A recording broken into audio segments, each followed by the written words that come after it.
तो ये जो भजन है इसका मीनिंग है भजहु रे मन भजन।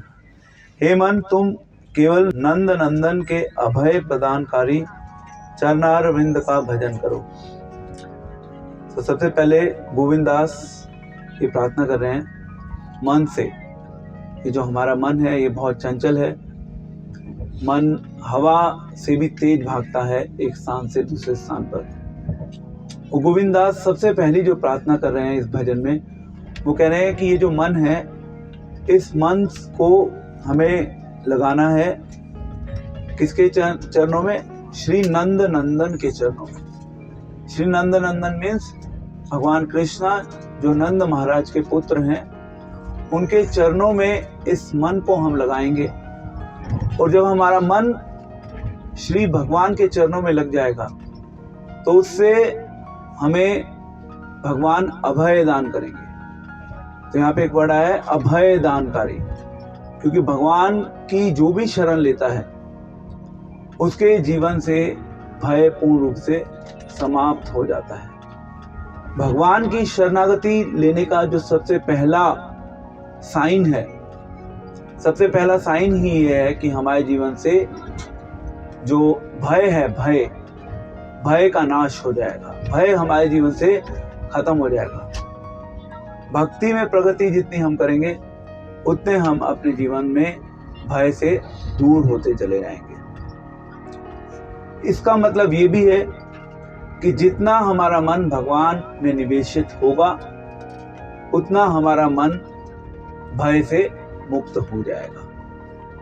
तो ये साइन है। अगर हम आध्यात्मिक जीवन में प्रगति कर रहे हैं तो आध्यात्मिक जीवन में प्रगति करना मीन्स हमारे जीवन से भय का दूर होना।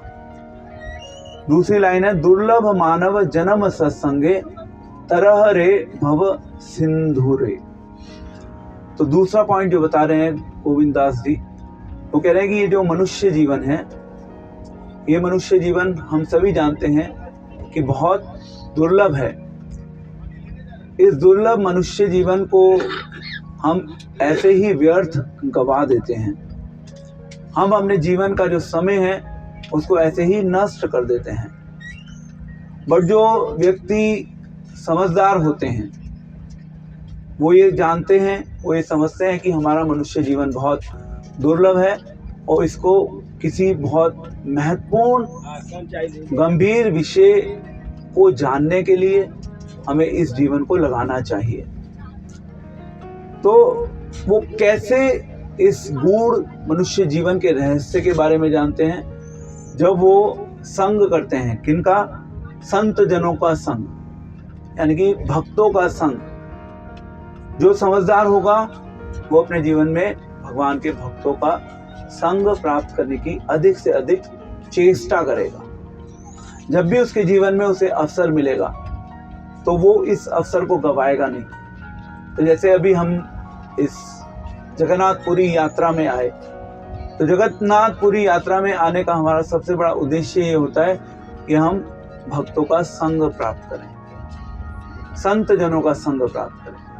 जितना हम संत जनों का संग प्राप्त करेंगे उतना ही हमारा आध्यात्मिक उत्थान होगा, या दूसरे शब्दों में हमारा आध्यात्मिक कल्याण होगा। तो हमें ऐसे बहुमूल्य अवसरों को अपने जीवन में हमेशा ढूंढते रहना चाहिए और जहां भी मौका मिले उस मौके को हम सभी को एनकैश कर लेना चाहिए। और जब हम इस प्रकार से रेगुलर बेसिस पे संत जनों का संग करते हैं, जिनके हृदय में भगवान होते हैं, या जो केवल भगवान की चर्चा करते हैं, या जिनका जीवन केवल भगवान का गुणगान करने के लिए ही बना है, तो हमारा जीवन जो है वो भव सागर से तर जाएगा। क्योंकि ये संसार जो है ये एक गहरे कुएं के समान है, अंधकूप। और इस संसार में समय समय पर हम अपने जीवन में अलग अलग परेशानियों का अनुभव करते हैं। पर जब हम संत जनों का संग प्राप्त करते हैं उससे हमारे जीवन की परेशानियां खत्म होती हैं, क्योंकि वो हमें एक अवसर प्रदान करते हैं भगवान की शरण को ग्रहण करने का। ये सबसे महत्वपूर्ण कार्य है संत जनों का। एक संत कभी भी ये अपेक्षा नहीं करता कि संसार के जीव मेरी शरण ग्रहण करें। उसके जीवन का केवल एक ही लक्ष्य होता है कि किस प्रकार से इस संसार में जो जीव भटक रहे हैं वो भगवान की शरण को स्वीकार करके अपने जीवन को सफल कर दें, या दूसरे शब्दों में ये जो भव सागर है इस भव सागर से तर जाएं। इसके अगले पैराग्राफ में आ रहा है, शीत आतप वात वरीशन ए दिन यामिनी जागीरे। तो हम सभी जानते हैं दिन रात हमारे आसपास कभी सर्दी होती है, कभी गर्मी होती है, कभी आंधी आती है, कभी तूफान आता है और कभी कभी बहुत तेज बारिश होती है। तो अभी जैसे हम जगन्नाथपुरी गए थे तो वहाँ पे मौसम काफ़ी प्लेजेंट था, वहाँ पे ठंड नहीं थी, थोड़ी बहुत ठंड थी, ज़्यादा नहीं थी। पर हम वापस दिल्ली की ओर जा रहे हैं। अब दिल्ली में बहुत तेज ठंड है, कड़ाके की ठंड है दिल्ली में। तो ये संसार है, इस संसार में कभी सर्दी होगी, कभी गर्मी होगी, कभी हमारे जीवन में सुख आएगा, कभी हमारे जीवन में दुख आएगा। कई बार हमें हमारे जीवन के आसपास की परिस्थितियां बहुत अच्छा अनुभव देंगी, कभी हमारे जीवन की परिस्थितियां हमें बहुत दुखद बुरा अनुभव देंगी और हम इसी प्रकार से अपने जीवन को निकाल देते हैं। सर्दी गर्मी सुख दुख, भगवत गीता में कृष्ण ने कहा कि ये सब क्षणिक है, समय के साथ ये सब खत्म हो जाएंगे, क्योंकि अल्टीमेटली हम सभी का शरीर भी खत्म हो जाएगा। देन विफल से बिनु कृपन दुर्जन चपल सुख लव लागिरे। तो हम थोड़े से सुख के लिए, हम सब सुख के लिए ललायित होते हैं, सुख के पीछे भागते हैं। अब हम उस थोड़े से सुख के पीछे हम क्या करते हैं, हम लोगों की सेवा करना शुरू कर देते हैं। अब सेवा भी अलग अलग प्रकार की होती है। हम कई बार गरीब व्यक्ति की सेवा करना शुरू कर देते हैं, इस आशा के साथ कि हम जब उस गरीब की सेवा करेंगे उससे उस गरीब का कल्याण होगा। वो कहीं ना कहीं हमारा उसमें भी कुछ हेतु छुपा होता है।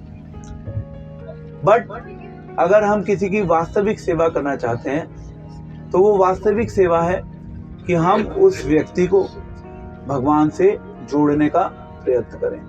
यही संसार की बेस्ट बहुमूल्य चीज है जिसको हम अपने जीवन में हमेशा कर सकते हैं। तो यहाँ पे गोविंद दास कह रहे हैं कि हमने अपने जीवन को ऐसे ही व्यर्थ कर दिया। हमें क्योंकि थोड़ा सा सुख मिलता है, थोड़ा सा लाभ मिलता है दूसरों की सेवा करने से, हम अपने आप को उसमें व्यस्त कर देते हैं। बट एक भक्त जो होता है, भक्त भी दूसरों का लाभ, दूसरों का कल्याण करना चाहता है, पर वो चाहता है कि वो सब भगवान से जुड़े। उसको पता है कि वास्तविक कल्याण क्या होता है इस संसार के लोगों का। तो हम अगर अपने आप को दूसरों के कल्याण में व्यस्त करना चाहते हैं तो हमें दूसरों को एक अवसर प्रदान करना चाहिए, उनको भगवान की शरण ग्रहण करने का। देन तीसरा पैराग्राफ, हे धन यौवन पुत्र परिजन इथे की आछे पर तीरे।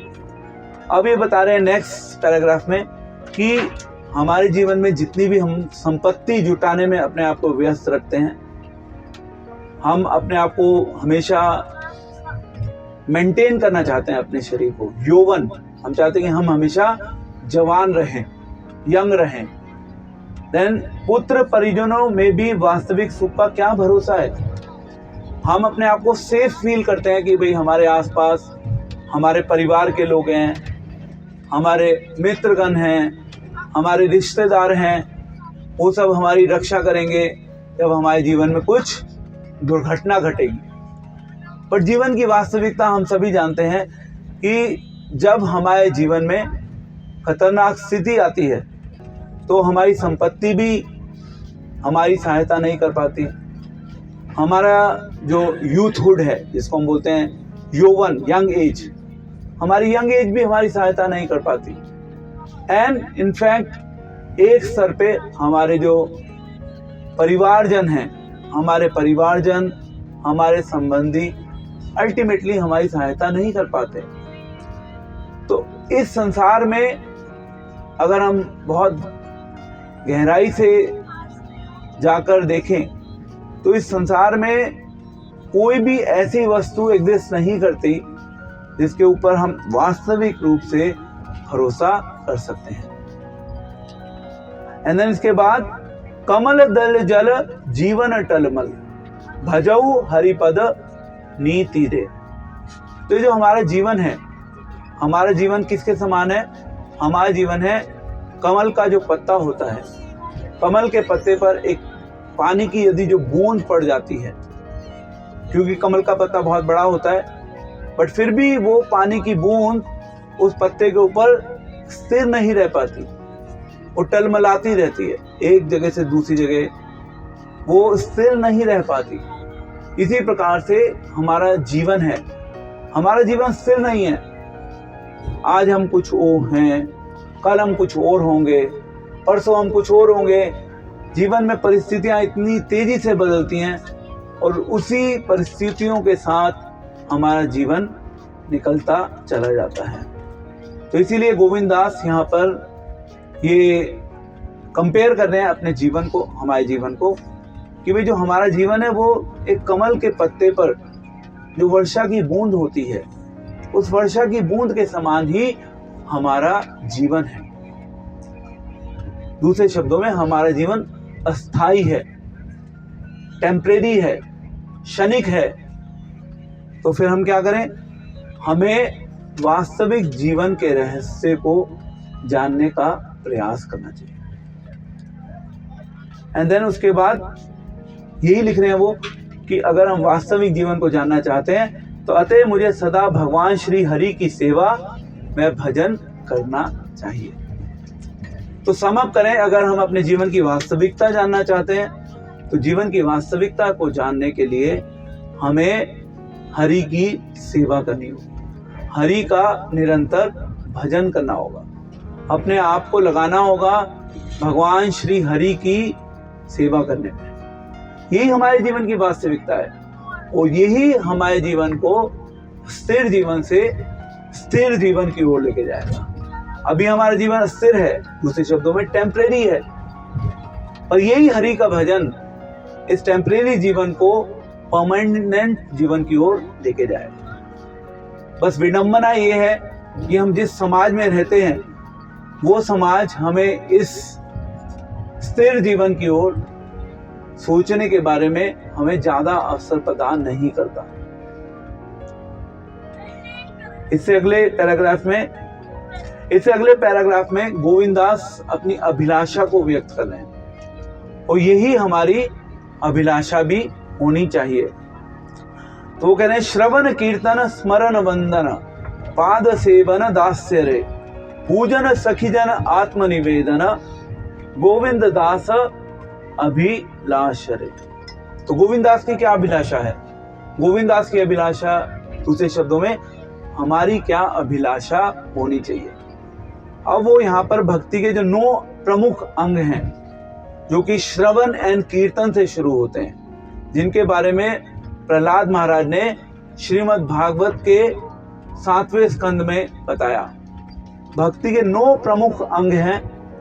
उन 9 प्रमुख अंगों में से 2 अंग जो हैं वो सबसे ज्यादा महत्वपूर्ण है।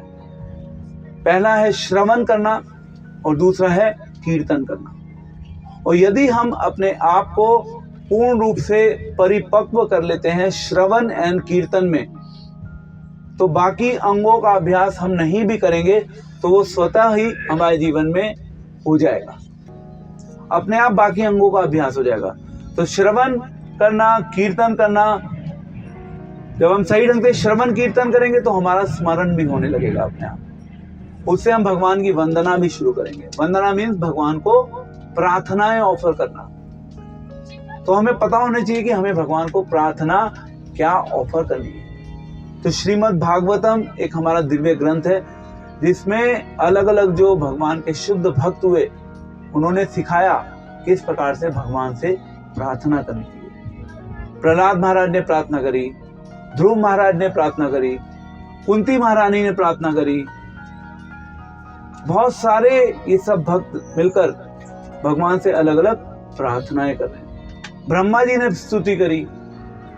ये प्रार्थनाएं हमें सिखाती हैं कि भगवान से प्रार्थना किस प्रकार की जाती है। इनफैक्ट अभी हमें भगवान से प्रार्थना करना नहीं आता, बट जब हम इन भक्तों के जीवन को पढ़ते हैं उससे हमें पता चलता है कि किस प्रकार से भगवान से प्रार्थना की जाती है। पाद सेवनम, भगवान के चरणों की सेवा करना।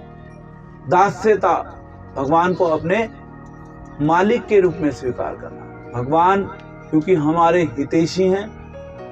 एक होता है इस संसार में संबंध मालिक एवं दास के बीच में, एक होता है भगवान एवं भगवान के भक्त के बीच का संबंध। क्योंकि इस संसार में जितने भी संबंध होते हैं वो अल्टीमेटली सेल्फिश होते हैं, और भगवान के साथ जो हमारा संबंध होता है वो सेल्फलेस होता है। तो भगवान को अपने मालिक के रूप में स्वीकार करना, देन पूजन करना, पूजा करना भगवान की, साक्ष्य भगवान को अपना मित्र के रूप में स्वीकार करना, एंड लास्ट है आत्मनिवेदन। भगवान आत्मनिवेदन को हक दे, पूर्ण समर्पण मतलब Yes. अपने आप को। तो भगवान को पूर्ण रूप से अपने आप को समर्पित करना। जब पूर्ण समर्पण की हमारे हृदय में भावना जागृत हो जाती है तो हम बोलते हैं मारे कृष्णा राखे भी, राखे कृष्णा मारे के।